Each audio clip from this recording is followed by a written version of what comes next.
হাবিল নম্র ভদ্র মানুষ। হাবিল ডাক দিয়া কয়, ভাই এই সিদ্ধান্ত তো আমার নয়, বাবারও নয়, আসমান থেকে আল্লাহ সিদ্ধান্ত পাঠাইছে, তুমি এই সিদ্ধান্তকে বৃদ্ধাঙ্গুলি প্রদর্শন করবা কেমনে? কাবিল কয়, না, আমি আমার নফসের উপর অটল থাকবো, আমি যেটা বলছি সেটাই হবে, আমি আকলিমাকে বিবাহ করব। হাবিল কয়, না না, আল্লাহর আইনকে অমান্য করা যাবে না। কাবিল কয়, আল্লাহর আইন বুঝি না, আমার মনে চাইছে আমি বিবাহ করব, বিবাহ করতেই হবে, অতএব তুমি এই জায়গা থেকে সরে যাও। হাবিল কয়, না না, সরা সম্ভব না। কাবিল কয়, যদি সম্ভব না হয় আমি তোমাকে একেবারে দুনিয়া থেকে চিরতরের জন্য বিদায় করে দেব। হাবিল বলে, চিরতরের জন্য বিদায় করলে করতে পারো, বাধা নাই, আমি তোমাকে চিরতরের জন্য বিদায় করব না, পাল্টা জবাব দেব না। কারণ শরীয়তের বিধান হলো, তুমি যদি আমারে হত্যা করো, হাশরের মাঠে এর জন্য আল্লাহ তোমাকে জাহান্নামে দিবেন, আমিও তোমাকে পাল্টা হত্যা করে জাহান্নামে যেতে চাই না। ও ভাই, আল্লাহর আইনের প্রতি শ্রদ্ধা প্রদর্শন করো। হযরত হাবিল যখন এই কথা বলল, কাবিল বলে, না না, আমি মানি না। বাবা দূর দেশে হজ করার জন্য হজ্জে চলে গেছে, হজ্জের কাজ সমাপ্ত করে যখন আসছে, আসার পর হযরতে আদম আলাইহিস সালাতু ওয়াস সালাম দেখে দুই সন্তানের মধ্যে বিশাল দ্বন্দ্ব, এক ভাই আরেকবারে মৃত্যুর জন্য প্রস্তুত হয়ে গেছে, দুনিয়া থেকে বিদায় করে দেবে, এরপর বিবাহ হবে। আর পৃথিবীর জমিনের মধ্যে সর্বপ্রথম হত্যাকাণ্ড ঘটে একটা নারীর জন্য, কথা কোন ঠিক কিনা? أما بعد فأعوذ بالله من الشيطان الرجيم بسم الله الرحمن الرحيم فصل لربك وانحر صدق الله العظيم وقال النبي صلى الله عليه وسلم أخلص دينك يكفيك العمل القليل كما قال النبي عليه الصلاة والسلام بلغ العلا بكماله كشف الدجى بجماله حسنت جميع خصاله وآله لا إله إلا الله لا إله إلا الله لا إله إلا الله لا إله إلا الله لا إله إلا الله لا إله إلا الله لا إله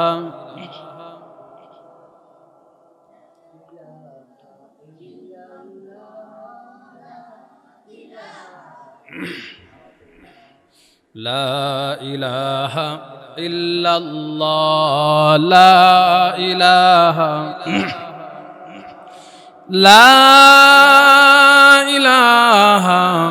إلا الله محمد رسول الله صلى الله عليه وسلم আলহামদুলিল্লাহ, আল্লাহ তাআলার দরবারে লাখো কোটি শুকরিয়া আদায় করে নিচ্ছি, যিনি দয়া করে মায়া করে মেহেরবানি করি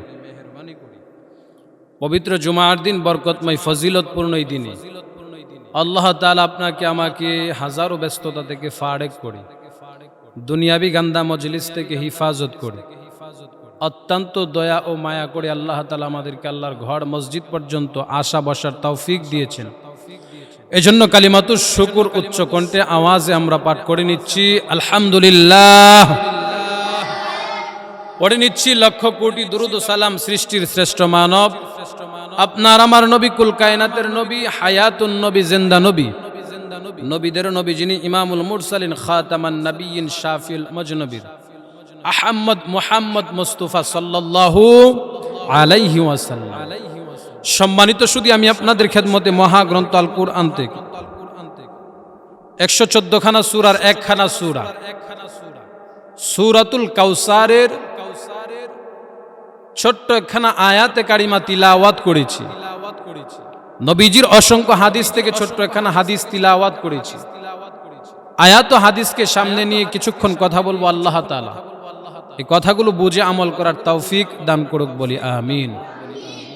আমরা সামনের কাতারগুলো একটু আগে পুরা ঘুরা বসি, তাইলে মাঝখান দিয়া বয়ানের সময় এলোমেলো হইব না। মুরব্বীরা যারা আছেন সামনে চলে আসেন, রফিকুল ভাই সামনে আসেন, চাচা সামনে আসেন। মুরব্বীরা সামনের কাতারগুলো পুরা ঘুরা বসেন, তাইলে বয়ানের মাঝখান দিয়ে আর এলোমেলো হইব না। আমরা কম বেশ সকলেই জানি সামনে আমাদের একটি আনন্দ উৎসবের দিন আসছে। সে দিনটির নাম হলো ঈদুল আযহা, অর্থাৎ কুরবানির ঈদ। কুরবানিকে সামনে নিয়ে আজকের জুমায় আমরা আলোচনা করব কুরবানির ইতিহাস সম্পর্কে, কুরবানির সূচনা এবং কুরবানির তাৎপর্য সম্পর্কে। যেহেতু কুরবানির আগে আমরা মোটামুটি আজকের জুমা এবং সামনের আরেকটি জুমা পাচ্ছি, হ্যাঁ, দুইটি জুমা আমরা সামনে একবারেই সন্নিকটে। তৃতীয় জুমায় আগে পরে হয়তো ঈদ হয়ে যাবে, যেহেতু ডায়েরিটা বা ক্যালেন্ডার দেখি না, এই জন্য নিশ্চিত বলতে পারতেছি না। হয়তো শুক্র শনিবারের দিকেই তৃতীয় জুমার অংশে ঈদ হতে পারে। তো আমরা আজকে আলোচনা করব কুরবানির ইতিহাস সম্পর্কে। কুরবানি এটি আল্লাহ পাকের পক্ষ থেকে বান্দার জন্য এক নিয়ামত। কেমন নিয়ামত? যদি কোনো বান্দা আল্লাহর জন্য সহি নিয়তে কুরবানি করে, আল্লাহ তাআলা বলেন লাইয়ানাল্লাহু লাহু মুহা ওয়া মা দিমাউহা, যে বান্দা তুমি যখন একটা পশু ক্রয় করে আমি আল্লাহর জন্য কুরবানি করো, ওই পশুর রক্ত, মাংস, চামড়া কোনো কিছুই আমি আল্লাহর কাছে পৌঁছায় না। পৌঁছাই কি? তাকওয়া, তোমাদের অন্তরের অবস্থাটা আমি আল্লাহর কাছে পৌঁছাই। সুবহানাল্লাহ। কুরবানি করলে লাভ কার? বান্দার। দুই দিক থেকে লাভ। প্রথম দিক থেকে দীর্ঘ প্রায় 8-10 দিন ভালো ভালো কুরবানির গোশত খাওয়া যায়, এটা তো বাহ্যিক একটা লাভ, মজা লাগে, যেটা স্বাভাবিকভাবে আমরা চাইলেই পাই না বা খেতে পারি না। এমনটা মধ্যবিত্ত ফ্যামিলির যারা মাসে একবার দুইবার খায়। কিন্তু কুরবানি উপলক্ষে মোটামুটি 2-4 দিন সবার গড়ে কি থাকে? কুরবানির গোশত থাকে। এটা হচ্ছে সামাজিকভাবে বাহ্যিক একটা লাভ। পরকালীন লাভ কি? বলে পরকালীন লাভ হচ্ছে আল্লাহ তাআলা বলেন, বান্দা তুমি যদি আমি আল্লাহর জন্য কুরবানি করো, তোমার ক্রয়কৃত পশুর মধ্যে যে পরিমাণ পশম থাকবে, আমি আল্লাহ প্রত্যেকটা পশমের বিনিময়ে একটা করে নেকি, যদি আমি আল্লাহর জন্যই হয়ে থাকে, তোমার আমল নামার মধ্যে লিখে দেব। সুবহানাল্লাহ। তাহলে কুরবানি করলে লাভ না লস? তো এই কুরবানি অত্যন্ত দামি, এক গুরুত্বপূর্ণ, ফজিলতপূর্ণ এক আমল। এই কুরবানির সূচনা হয় কোথায় থেকে? এই পৃথিবীর সৃষ্টির পরে আল্লাহ তাআলা যখন বাবা আদম আলাইহিস সালাতু ওয়াস সালামকে সৃষ্টি করলেন, বাবা আদম আলাইহিস সালাতু ওয়াস সালাম কিন্তু সৃষ্টির সূচনা লগ্নেই দুনিয়াতে আসেন নাই। তিনার একটা অবস্থান ছিল জান্নাতে, অর্থাৎ জান্নাতে কেউ ছিল না যখন, তখন আল্লাহ আদমকে স্পেশালি গেস্ট বানায়া, মেহমান বানায়া জান্নাতের বাসিন্দা বানায় রাখছিলেন। সুবহানাল্লাহ। তাহলে পৈতৃক সূত্রে আমরা কিন্তু জান্নাতি। কথা কোন? আমাদের বাবার বাড়ি কোথায়? জান্নাতে। বাবা আদম তিনি জান্নাতে বসবাস করতেছেন। আল্লাহ তাআলা আদম আলাইহিস সালাতু ওয়াস সালামকে জান্নাতে হাজারো কোটি নিয়ামত দিয়া চতুর্পাশ দিয়া ঘেরাও করে রাখছে, কিন্তু বাবা আদম আলাইহিস সালাতু ওয়াস সালামের মনের মধ্যে কি যেন একটা অনীহা ভাব, কি যেন একটা অভাব, এমন একটা প্রয়োজন বস্তু অভাব অনুভব করতেছে। আল্লাহ তাআলা যিনি আহকামুল হাকিমিন, বান্দার অন্তরের খবর জানেন কে? আল্লাহ। আল্লাহ তাআলা বুঝতে পারলেন যে আদমের মনের মধ্যে হয়তো কোনো একটা বিষয়ের কৌতূহল, মনের মধ্যে কোনো একটা বিষয়ের অনুপস্থিতি মনে হইতেছে, কোনো একটা জিনিসের প্রয়োজন মনে হইতেছে। আল্লাহ তাআলা ওই প্রয়োজন মিটানোর জন্য আল্লাহ পাক বুঝতে পারলেন বাবা আদম একা জান্নাতে বসবাস করতেছেন, তিনি উপভোগ করতেছেন, তিনার জন্য একজন সহধর্মিণী হইলে সুযোগ সুবিধা কি হয়? ভালো। জান্নাতে সব আছে, আল্লাহ তাআলা পয়গম্বর আদম আলাইহিস সালাতু ওয়াস সালামের মনোবাসনা পুরা করার জন্য মনোবাসনা পুরা করার জন্য আল্লাহ তাআলা আদম আলাইহিস সালাতু ওয়াস সালামকে উনার বাম পজরের হাত থেকে মা হাওয়া আলাইহিস সালাতু ওয়াস সালামকে তৈরি করলেন। বলেন সুবহানাল্লাহ। আল্লাহ তাআলা দুইজনকে যখন সমন্বয় করে দিলেন, দুইজন একসাথে আল্লাহ তাআলা নিজে বৈবাহিক জিন্দেগিতে আবদ্ধ করে বৈবাহিক জিন্দেগির একটা সূচনা ওই দিন থেকে আল্লাহ শুরু করায়া বৈধ পন্থায়, যে বৈধ পন্থায় সন্তান জন্ম দিলে সন্তান জারদ হয় না, খারাপ হয় না, আলেম বিদ্বেষী হয় না, নবী বিদ্বেষী হয় না, আল্লাহ তাআলা সেই পন্থায় বাবা আদম আলাইহিস সালাতু ওয়াস সালামকে বৈধ পন্থায় আল্লাহ নিজে বিয়া করায় দিয়েছেন। বৈবাহিক জিন্দেগির সময়টা যখন শুরু হইল, খুব সুন্দর ভালো একটা সময় যাইতেছে। জান্নাতের চতুর্মুখী অবস্থানে তিনারা বিচরণ করতেছে, ঘুরতেছে, করতে করতে করতে করতে জান্নাতের এক কিনারায় যখন গেলেন, জান্নাতের বালাখানার দরজা কিংবা জানালার ফাঁক দিয়া মিস্টার ইবলিস, যিনি মুসলমান মুমিনদের চিরন্তন দুশমন, মুসলমানদের চিরন্তন দুশমনের নাম হলো ইবলিস। মাঝে মাঝে ইবলিসও ভালো কাজ করে, কখন? তার স্বার্থে যখন আঘাত পড়ে তখন। বলে এটা আবার কেমন কথা? হাকিমুল উম্মত আশরাফ আলী থানভী রাহমাতুল্লাহি আলাইহি উনার গ্রন্থে লেখেন, মাঝে মাঝে শয়তানও মানুষের উপকার করে। বলে এটা আবার কখন, কেমনে? বলে একদিনের ঘটনা। আশরাফ আলী থানভী রাহমাতুল্লাহি আলাইহি উনার গ্রন্থে লেখেন যে নামাজি মুরব্বি নামাজে যাইতেছে, যাওয়ার পথে বৃষ্টির দিন কাদামাটির মধ্যে পিছলা খেয়ে পিচ্ছিল রাস্তার মধ্যে পড়ে গেছে। পড়ে যাওয়ার পর মুরব্বি আবার এই ভিজা কাপড় নিয়ে বাড়িতে রিটার্ন গেছে। বাড়িতেই কাপড় পাল্টায়া পরিবর্তন করে আবার ভালো কাপড় পরিধান করে মসজিদের দিকে যাচ্ছেন। সেম ওই জায়গার মধ্যে আবারও পড়ে গেলেন।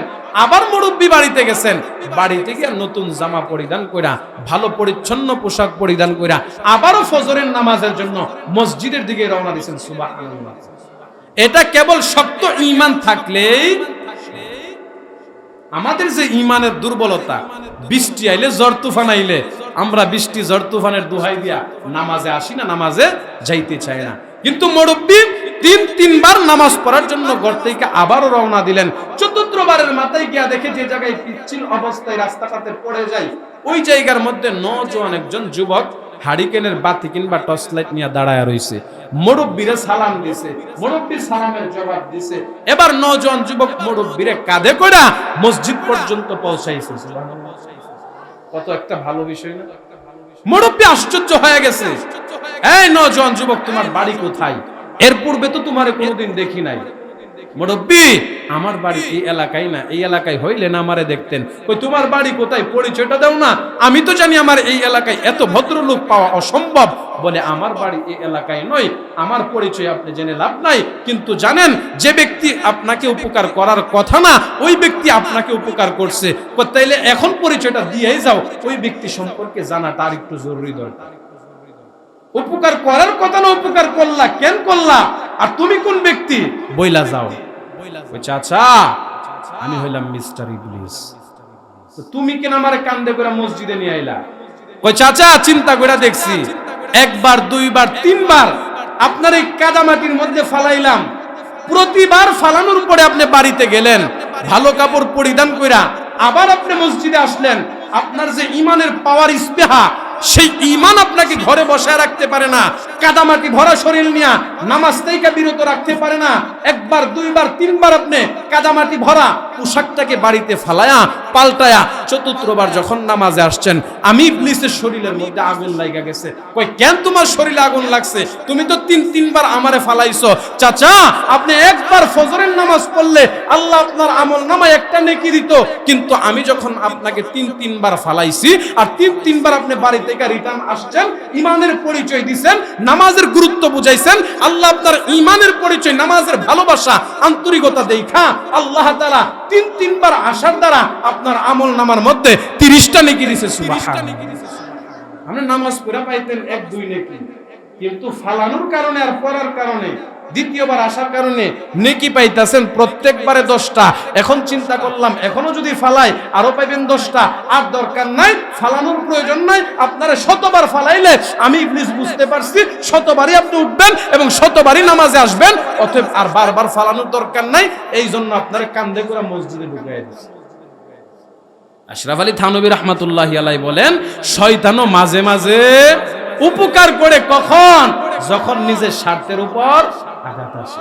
সেই মিস্টার ইবলিস জান্নাতের এক দরজার চিপা দিয়া, যে দরজার চিপা দিয়া বাবা আদম আলাইহিস সালাতু ওয়াস সালামকে দেখা যায়, মা হাওয়া আলাইহিস সালাতু ওয়াস সালামকে দেখা যায় অত্যন্ত উৎফুল্ল মন নিয়া, হাসি খুশি মন নিয়া বাবা আদম আর মা হাওয়া আলাইহিস সালাতু ওয়াস সালাম জান্নাতের ভিতরে বিচরণ করতেছে। তিনি ফাগরি টাগরি বাড়ি।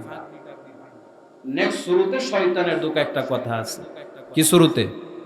দেখবেন দেখতে পাঞ্জাবি পরা, দাড়ি টুপিওয়ালা, একবারে কাকরাইল মসজিদের ইমাম সাহেব, কিন্তু চারিত্রিকতা এত সমস্যা। মানুষ মাঝে মাঝে বলে যে বাবারে তুই যদি দাড়ি টুপি না রাখতে তোরে কত মানুষকে থাফরাইতো আর সরাইতো। কই কি না? আরে কথা কন না কেন? কয়নি, শুধু তোর সুন্নতের লেবাসের কারণে মানুষ তোরে সম্মান করে, কিছু কয় না। কইতে চাই তো সেই প্রকৃতির নষ্টা প্রকৃতির শয়তান বাবা হাওয়া আলাইহিস, মা হাওয়া আলাইহিস সালাতু ওয়াস সালাম এবং বাবা আদম আলাইহিস সালাতু ওয়াস সালামের কাছে দিয়া বলতেছে, ও আদম, আপনারা কি জান্নাতেই থাকেন? ও আমরা তো জান্নাতেই থাকি। আপনারা যে জান্নাতে থাকেন গোপন একটা সংবাদ কি আপনারা জানেন? কয় না। আপনারা জান্নাতে কতদিন যাবত আছেন? কয় আল্লাহ যেদিন জান্নাত তৈরি করছে আমাদেরকে ওই দিন জান্নাতে ঢুকাইছে। আজও পর্যন্ত আমরা দুনিয়া বলতে কিচ্ছু জানি না, জান্নাতেই বসবাস করতেছি। কয় না। আপনারা কতদিন থাকবেন তা জানেননি? এটা তো জানার বিষয়। বাবা সরল মানুষ সরল ভাবে উত্তর দিছে, না ও এটা তো জানার বিষয় না। আল্লাহ জান্নাতে ঢুকাইছে, আল্লাহ কবে জান্নাত থেকে বাইর করবার কতদিন রাখবো এটা আল্লাহই ভালো জানে। বাবা সরল মানুষ সরল ভাবে উত্তর দিছে। মিস্টার ইবলিস চিকুন বুদ্ধির মানুষ, কই না ও তোমারে যে আল্লাহ এটার ভিতরে ঢুকাইছে আল্লাহ তাআলা কোন বিষয়ে নিষেধাজ্ঞা দিছে? না। চিন্তা করে সূক্ষ্মভাবে কও। কহ একটা বিষয় দিছে। কি?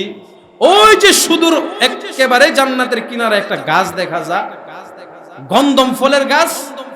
আল্লাহ তাআলা কইছে, আদম জান্নাতের ভিতরে যত নিয়ামত আছে সব তোমার জন্য আমি আল্লাহ বানাইছি, সাবধান তুমি এবং তোমার বিবি হাওয়া ওই জান্নাতের ভিতরে গন্ধম গাছের কাছে যাইবা, ফল খাইবা তো দূরের কথা, ওই গাছ পর্যন্তই যাইবা।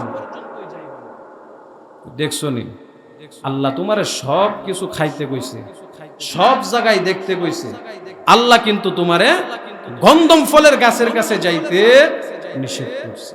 এখানে একটা রহস্য আছে। বাবা আদম কই ঠিক হইতো, সব খাইতে পারমু, গন্ধম ফলের কাছে খাওয়া তো দূরের কথা, ধারে যাইতে নিষেধ করছে। এখানে একটা কি আছে? রহস্য আছে। এবার শয়তান চিকুন বুদ্ধি দেয় বাবা আদমরে, জান্নাত থেকে বাইর করতে তো। কারণ মুআল্লিমুল মালা ছিলেন শয়তান। মুআল্লিমুল মালা কারে বলা হয়? ফেরেশতাদের উস্তাদ যিনি ছিলেন। সুবহানাল্লাহ। সেই জাহান্নামী ফেরেশতাদের উস্তাদ ছিলেন। আল্লাহ তাআলা তার এই বেয়াদবির কারণে, বেয়াদবিমূলক আচরণের কারণে জাহান্নামের তক্তা তার গলার মধ্যে লাগায়া তারে জাহান্নামী বানায়া দিয়েছে। একটা বেয়াদবি। কি বেয়াদবি?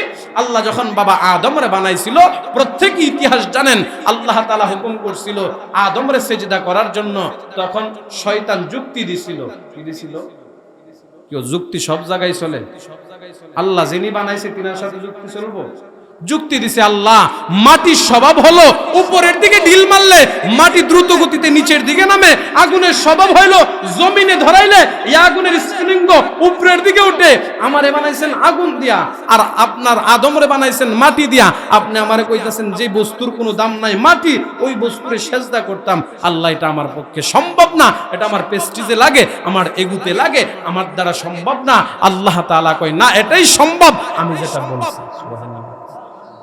এক পর্যায়ে সেজদা দিল না, না দেওয়ার কারণে আল্লাহ তাআলা তাকে লানত প্রাপ্ত করে জাহান্নামের তক্তা বেড়ি গলার মধ্যে পড়ায়া দিছে, চিরস্থায়ী জাহান্নামী সে হয়ে গেছে। আল্লাহ তাআলার কাছ থেকে ওয়াদাবদ্ধ হয়েছে এই জাতিকে জাহান্নামের দিকে ধাবিত করার জন্য, তার দল ভারী করার জন্য, মানুষকে গুমরাহ করার জন্য, পথভ্রষ্ট করার জন্য সে আদা জল খেয়ে লাগছে।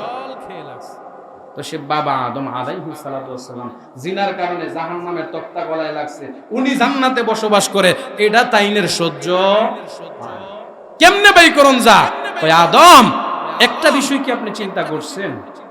ওই বলেন, আল্লাহ তাআলা লক্ষ কোটি নিয়ামত জান্নাতে রাখছে, সব আপনাকে খাওয়া এবং বিচরণ করার সুযোগ দিছে, এই গন্ধম ফলের ধারে কাছে যাওয়ার কথা নিষেধ করছে, কারণটা কি জানেন? কয় না। তো কারণটা হইল আল্লাহ তো আপনার নির্দিষ্ট সীমা রেখা দেয় নাই যে জান্নাতে কতদিন খাইবেন। আপনি যদি ওই গাছের ফল ভক্ষণ করেন, আল্লাহ তাআলা আপনারে কোনোদিন জান্নাত থেকে বের করে দুনিয়াতে পাঠাইবেন।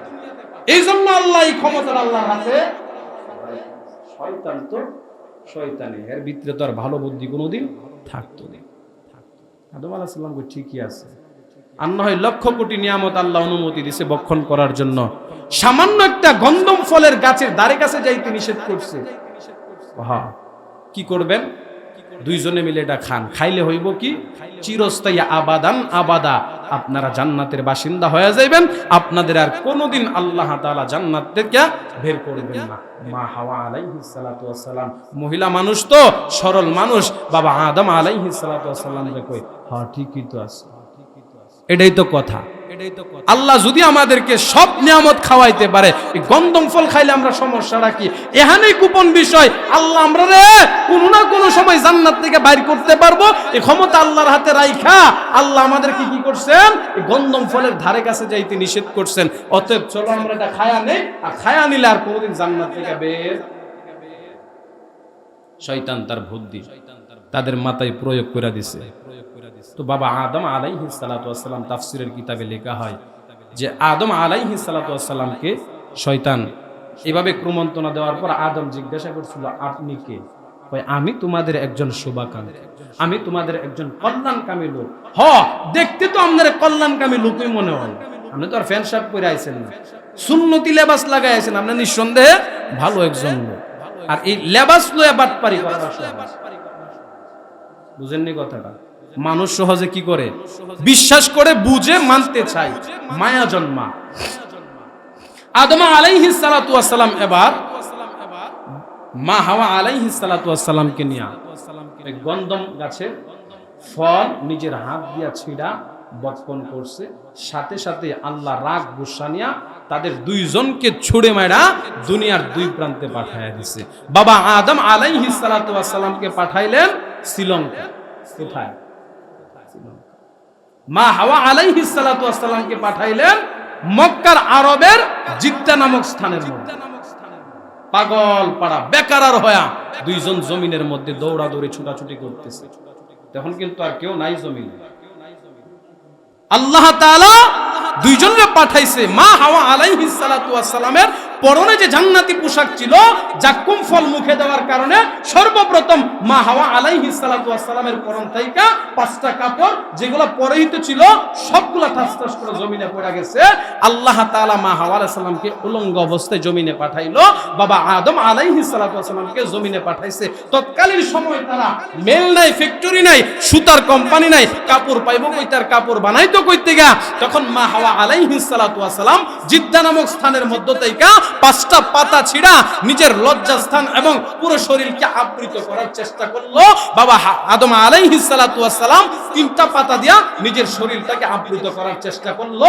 এই জন্যই মুফাসসিরগণ বলেন, মৃত্যুর পরে মহিলাকে 5টা কাপড় দিয়া কি করা হয়? দাফন করা হয়। পুরুষকে 3টা কাপড় দিয়া। দুইজন চলতেছে, দুনিয়ার জিন্দেগি শুরু হয়ে গেছে।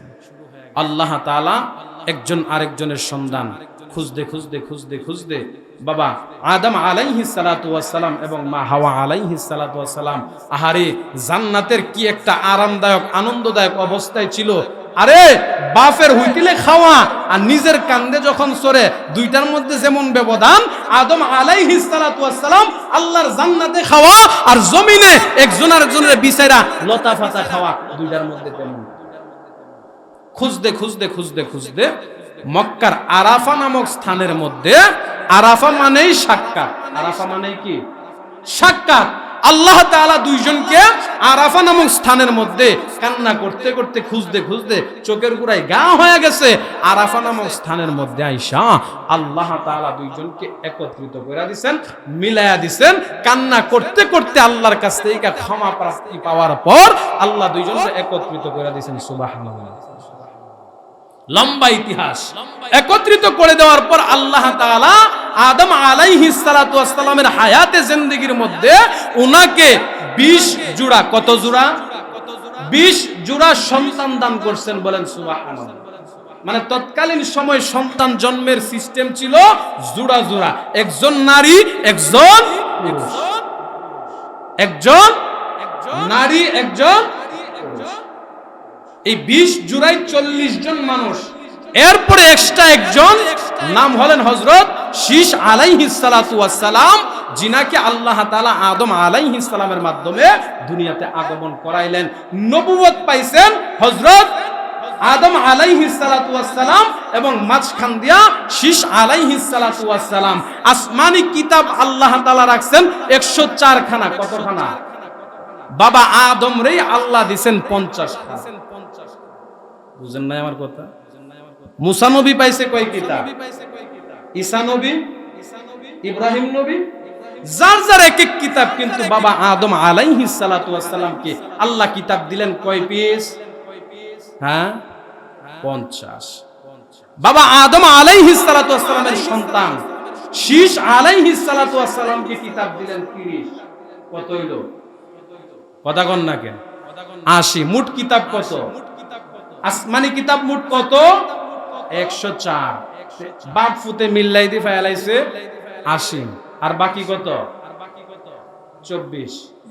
24 কিতাব আল্লাহ তাআলা হাজারো লক্ষ নবী রাসূলদের মধ্য থেকে বাছাই করে দিবেন।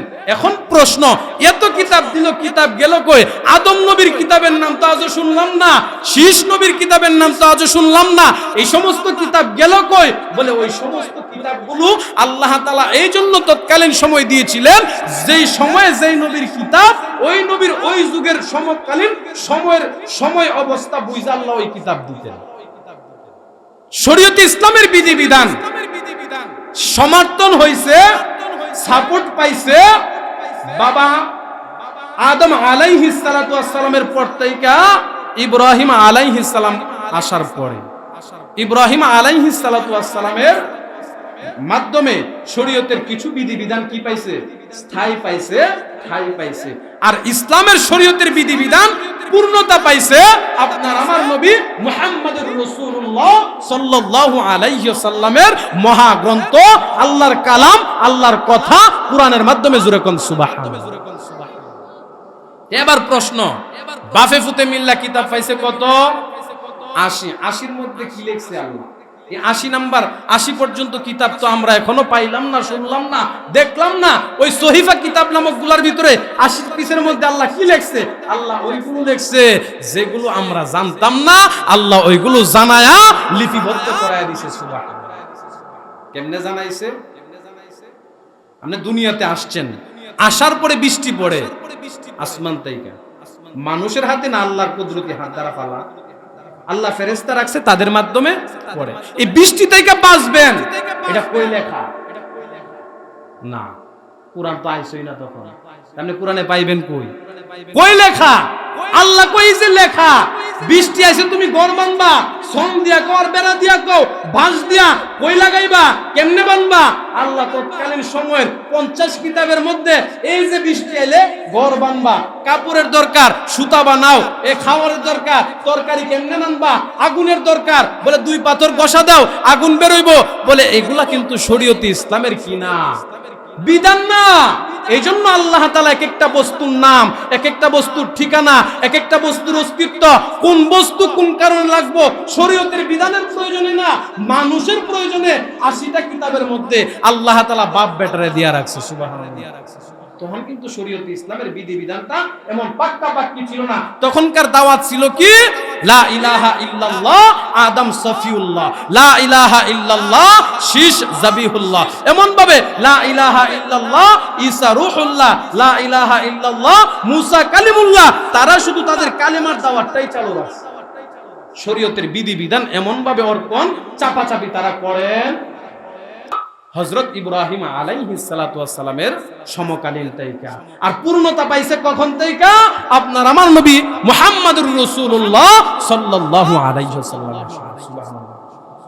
তো দুইজনের জান্নাত থেকে দুনিয়াতে পাঠানোর পরে এই দুইজন মানুষ মিলা দুনিয়াতে বসবাস করে সন্তান জন্মগ্রহণ করছে এক জোড়া। এক জোড়ার মধ্যে একজন ছেলে একজন মেয়ে। ছেলের নাম হচ্ছে কাবিল। ছেলের নাম কি? বাবা আদম আলাইহিস সালামের প্রথম সন্তানের নাম কি?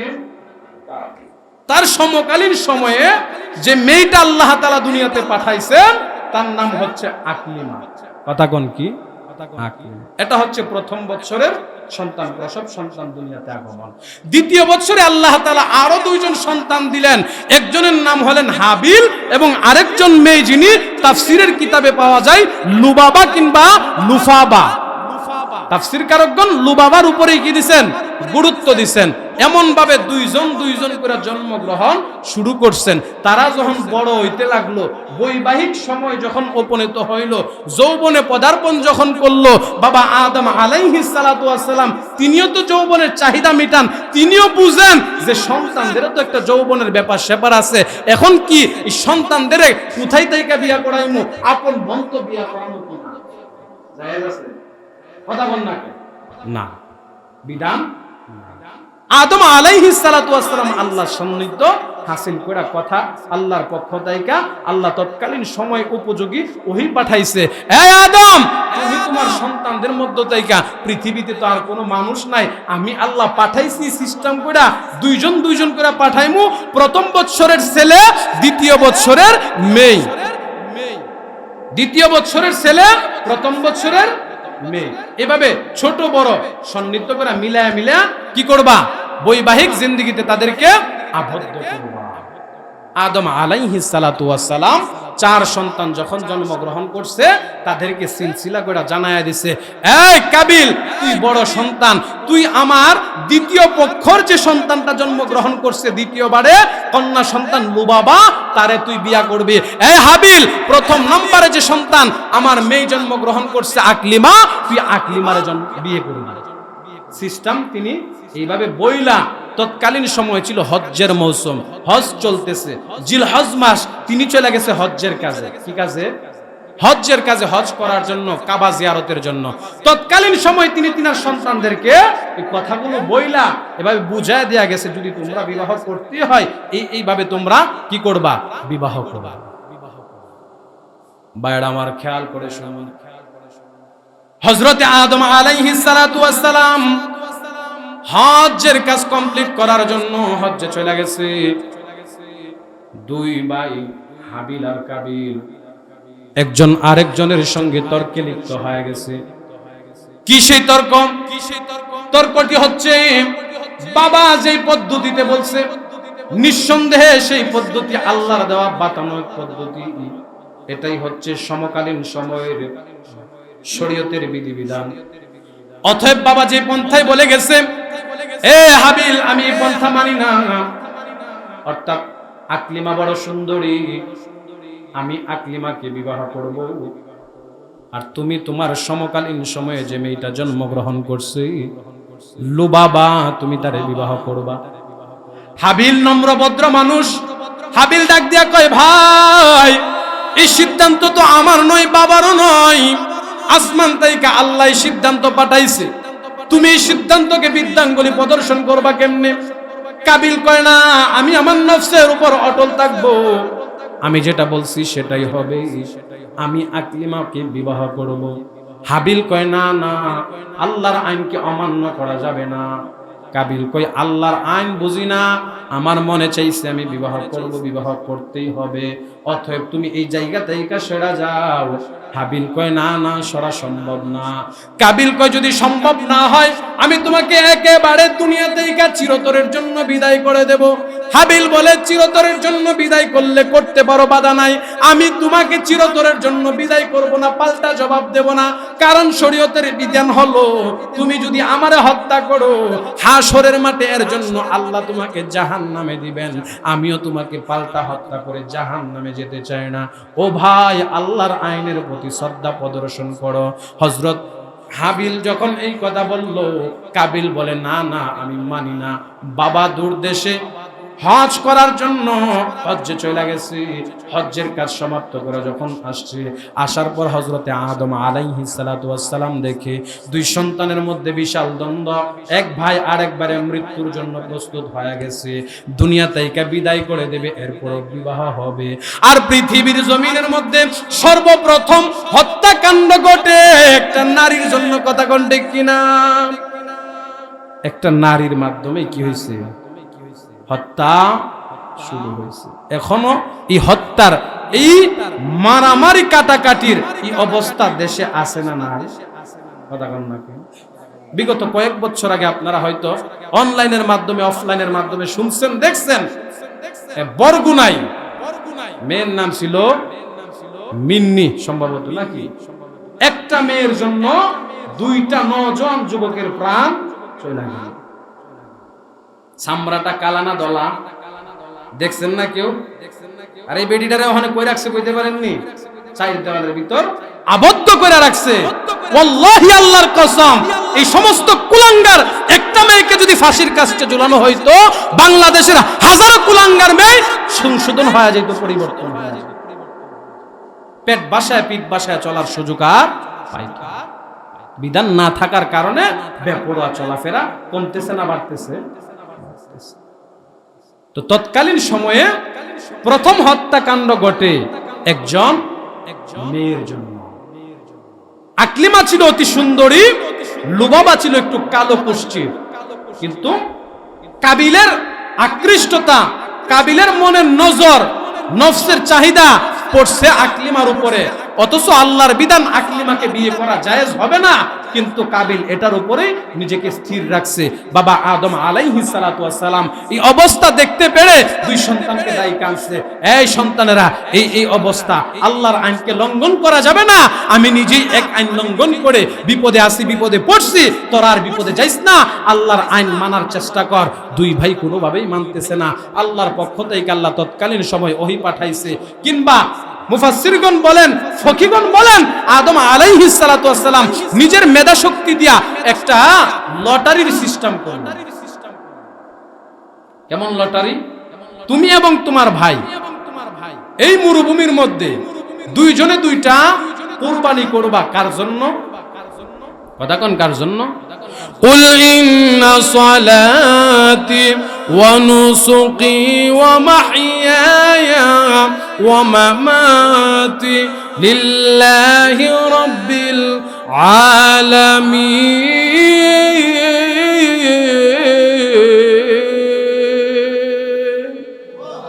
কুল ইন্না সালাতি, হে নবী আপনি বলে দেন, নিশ্চয়ই তোমার নামাজ, তোমার রোজা, তোমার কুরবানি লিল্লাহি রাব্বিল আলামিন, সব কিছু হবে একমাত্র আল্লাহর জন্য।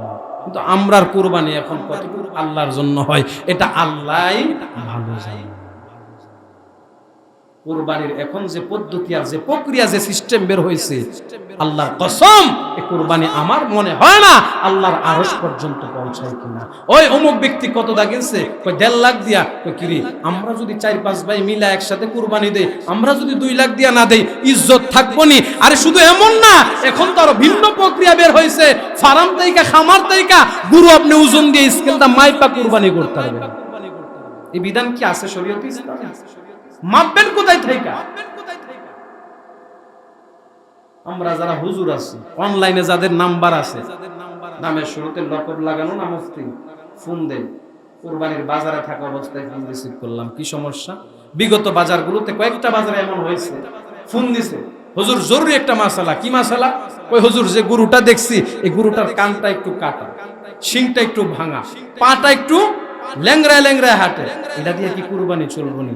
আমার জানার বিষয়, আপনি যখন আপনার মেয়ের বিবাহ কাজের অনুষ্ঠানের জন্য গরু কিনেন, ছেলের মুসলমানি বিভিন্ন অনুষ্ঠানের জন্য গরু কিনেন, তখন কি যায় বাজারে লুলা ন্যাংরা আতর গরু দেখেন না, বাজারে টাটকা দেখেন? কথা বল না। তো শরীয়তের একটা বিধান, একটা ওয়াজিব আমল করবেন।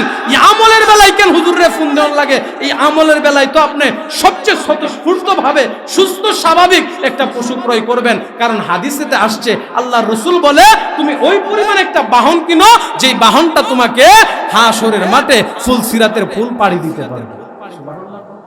আপনি বাজারে গিয়া টাকা বাঁচাইবার লাগে এমন একটা কিনছেন, কিংবা কিনলেও এমনটা কিনছেন যেটার মধ্যে গোশত ভালো হয়, গোশতের দিক কিয়াস করে টার্গেট করে আল্লাহর রাসূল কই এই কুরবানি তোমার কুরবানি হলো না।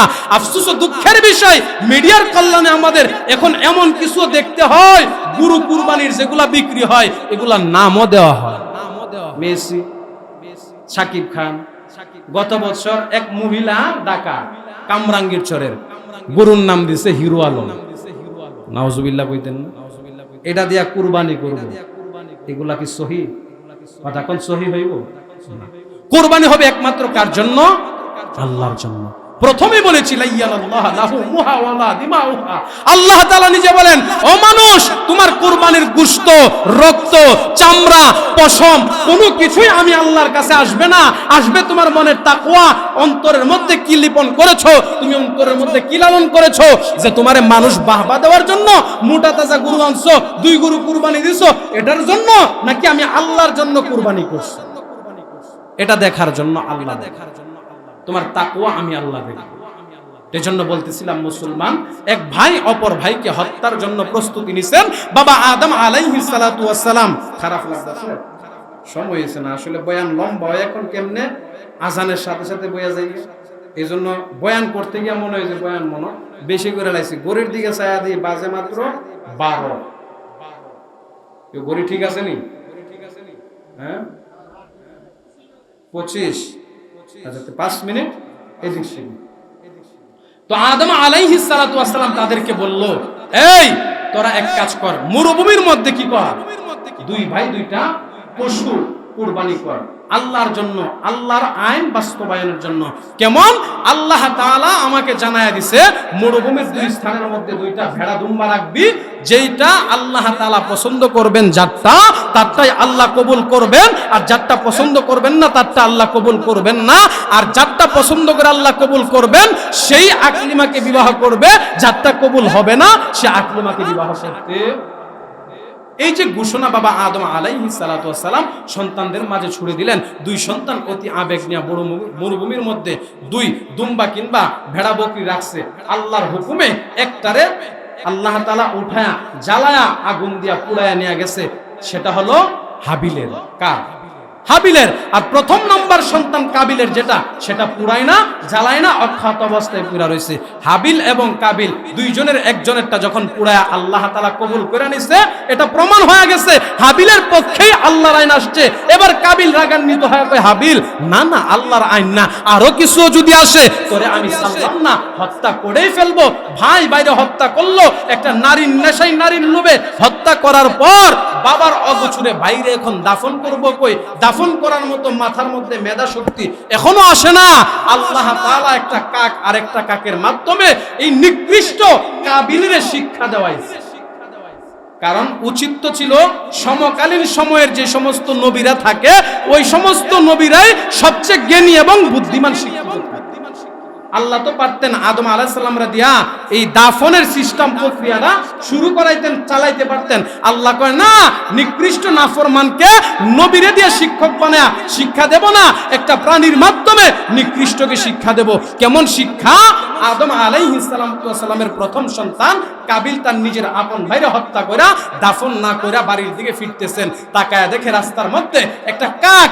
এটা মিয়া কিচ্ছা না, চিনা কিচ্ছা না, কোরআনের আয়াতেই তাফসীরগুলা আসছে, এই ইতিহাসগুলা আল্লাহ লিপিবদ্ধ করায় রাখাইছেন। সুবহানাল্লাহ। কোন কাবিল যখন বাড়ির দিকে ফিরে আসতেছে, দেখে একটা কাক স্বজাতি একটা কাককে মাটির নিচে পা দিয়া গর্ত কইরা মাটির মধ্যে ফালায়া পা দিয়া শেষরা মাটি দিয়া দাফন করতেছে। তৎকালীন সময় কাবিল নিজের নিজে ধিক্কার দিতেছে, আফসোস কাবিল, তুই কত বড় নিকৃষ্ট একটা প্রাণী, তার স্বজাতি ভাইকে মৃত্যুর পরে মাটির নিচে পুঁতে দাফন করতেছে, আর তুই তোর ভাইটারে দাফন করতে পারলি না। আফসোস তোর জন্য, তুই কত নাম্বার নিকৃষ্ট, কত নাম্বার জাহেল, কত নাম্বার জালেম হইলি।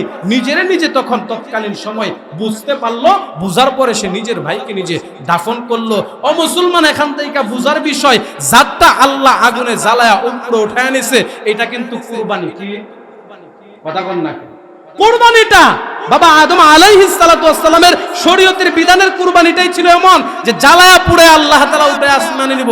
এখন আপনাদের কাছে আমি জিগাই, আদম আলাইহিস সালাতু ওয়াস সালামের শরীয়তের বিধিবিধান যদি আমাদের উপর থাকতো, আমরা লাভবান হইতাম না লসমান?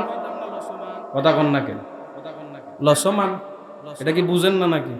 কারণ আমরা সম্পর্ক যে পরিমাণ সুদের সাথে, ঘুষের সাথে, চিটারি বাটপারির সাথে, 2 নাম্বারের সাথে, নিঃসন্দেহে 100% কুরবানি দাতার মধ্যে 50% না বলে 5% কুরবানি দাতা খুঁজা পাওয়া বড় কষ্ট হয়েছে। বুঝেননি কথা? যদি এমন প্রক্রিয়া থাকতো যে আল্লাহ জ্বালায়া নিব যারটা কবুল করে, তখন কিন্তু আর কুরবানি কেউ দিতাম না। বিগত করোনার মধ্যে দেখা গেছে ফোন আসছে, হুজুর আমরা তো এখন করোনার মহামারীর মধ্যে খুব বিপদে পড়ছি, ফ্ল্যাট ভাড়া বাসা ভাড়া দিতে গিয়ে হিমশিম খাইতেছি, এখন কুরবানির মাসালাটা কি হইতে পারে, কি করতে পারি? এই করোনার মধ্যে যদি অবস্থা হয়, আর ওই আদম আলাইহিস সালাতু ওয়াস সালামের সমকালীন পরীক্ষা যদি থাকতো যে মানুষের কুরবানির পশুটা আল্লাহ তাআলা যারে পছন্দ করেন, কবুল করেন, তারটা আল্লাহ জ্বালায়া দেন, এই প্রক্রিয়ায় যদি কুরবানি হইতো, বোঝা যাইতো কুরবানি কারে। 55 লক্ষ কুরবানি হয় বাংলাদেশে, জরিফে পাওয়া গেছে। 50 জন খুঁজা পাওয়া যায় তো কিনা সন্দেহ ছিল। বলে এটা কার বদলতে হয়েছে? আপনার আমার নবী হযরত মুহাম্মদুর রাসূলুল্লাহ সাল্লাল্লাহু আলাইহি ওয়াসাল্লাম শরীয়তের মানদণ্ড এমন ভাবে নির্ণয় করছে যেটা আপনার আমার জন্য কষ্ট হবে এমন না। জোরে কোন আল্লাহু আকবার। সাহাবারাও এমন ছিলেন, আল্লাহর রাসূল তো দিত, সাহাবীরা নিত। যখন দেখতো কষ্ট হয় তখন নবীর সাথে সাথে কি করত? মুজাকারা করত, পরামর্শ করত, কইরা এটা হালকা করে নিত। তারা বুঝতো আল্লাহর রাসূল যদি আল্লাহর কাছে বলে, আল্লাহ তাআলা এটা কি করে দিব? হালকা করে দিব। এই জন্য আল্লাহর রাসূল আল্লাহর কাছে বলছে, আল্লাহ আমি তো আপনার বন্ধু হাবিবুল্লাহ, আমি আপনার কাছে অনুরোধ জানাই এই কুরবানির সিস্টেমটা আপনি বন্ধ করে দেন। কারণ আমার উম্মতরা যদি কুরবানি করতে গিয়া পশু জ্বালানোর সিস্টেম পদ্ধতি থাকে, তারা তো দড়া খায়া যাইব, তাদের আমল নামার অবস্থাটা প্রকাশ পেয়ে যাইব। আল্লাহ এটা যেন প্রকাশ না পা, আমার উম্মতের গুনাহগুলো যেন ডাইকা থাকে, হাসরের মাঠে এটার উত্তম যাজা যে পাবে তারে দিয়েন, যে পাবে না তারে দিয়েন না। আল্লাহ কই, বন্ধু আপনার কথারে সম্মান প্রদর্শন করতে গিয়া আমি এই আইনটারই কবুল করলাম। সুবহানাল্লাহ। না হয় বোঝা যাইতো আমরা কুরবানি আর আমরা ঈমান আমলের অবস্থা। এই ছিল প্রাথমিক সময়ের একটা কুরবানির স্তর। আল্লাহ তাআলা আমাদেরকে কুরবানির এই কথাগুলো বুঝে আমল করার তৌফিক দান করুক, বলেন আমিন। অবশ্যই আগামী জুমায় কুরবানি